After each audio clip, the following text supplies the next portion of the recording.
buhay na Lord. 10k HP onto this Lord, 9k, 9.576 at makukuha ni Zaida yun.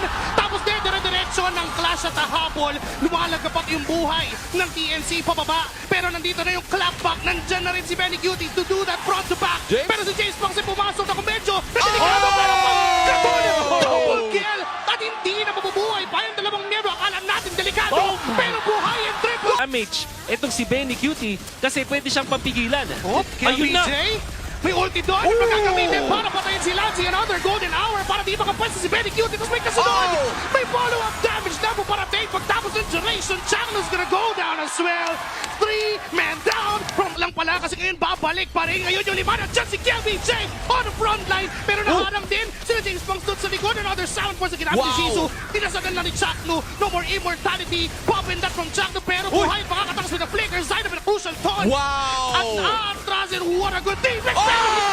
Sabi ni Trimari, hindi po ako tayo mula sa AP Bren, pero sabi ng TNC, kami hahabol din. RWM nandyan, Raging Sassum connecting into 3. Shakto with a setup, pero nandyan yung counter set mula kay Kel. Big J, at hindi ngayon makakuha ng Kel at TNC, but here comes James Punks. Sasagasaan pa isa-isa, pero sabi ni Benny Cutie, ako naman. Pero sabi muli ni James Punks, ako ulit.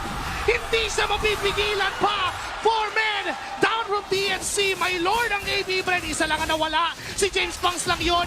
Pinigilan pa ni Nova na makauwi ng tuluyan itong si Trimar. Yung Lord sa gitna, 4 na miyembro ang kasama.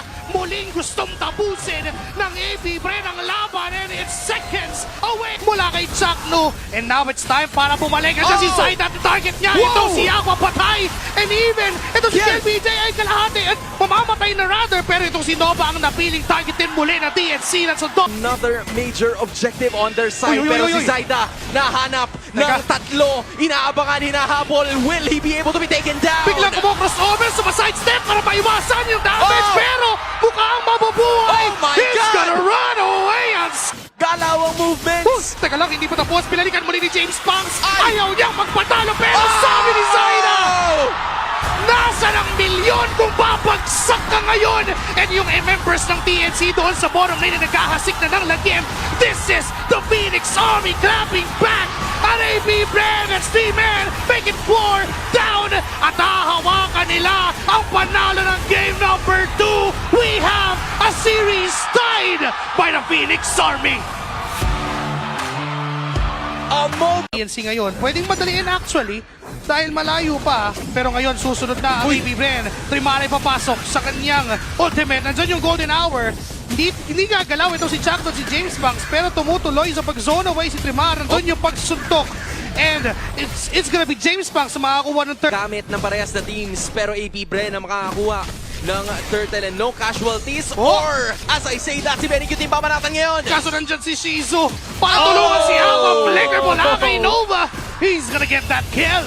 And what a play there. Of course, he will... Bren gets another objective. Stun na naman kay Nova. Trimar tutulong. Ando pala yung tunay na stun. Pero si Nova buhay pa rin dahil si Chakno hindi na makakalapit. Pero pumasok si Trimar. May RWM mula kay Aqua. Tech charge ay nagamit na rin mula dito kay Chakno. Pero babagsak siya dahil sa loob mismo ng Torre. Tinibiyang pa. Ngayon si Trimar. Saan na pupunta? Si James Punks ay nandyan. Pero dahil sa loob ng Torre, di na basic attack could have been a kill.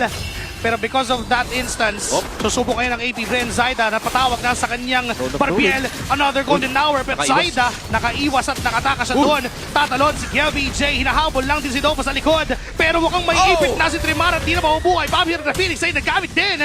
Pero mukhang lalaban muli ang TNC dahil kaso nga lang na to si X-Nova. Si X-Nova, pinigilan niya yung tatlo na For it right away at hindi na yata nila kailangan ng retry. Actually, nandiyan na pala si James Punks. Ngayon papasok si Trimar at si Chakno sa likod. Pero the Phoenix para di na makatakbo pa ang AP Bren. Pero lalaban naman. Kakayanin naman. Papalag naman. Kaya yung dalawa-tatlo ay tutumba. Dalawa na lamang ang natitira. Lancy, Benny Cutie up to defend. 5 members in a Lord and Nova goes down sa kamay ni Benny Cutie. Pero tuloy ang opensa. Tuloy ang sugod. Wintercraft moment mula kay James Punks. Now 4 members from the AP Bren looking at the base. But kill! BJ will put that. Kaya kung gusto mo ng news, contents, and tournaments, follow Just ML.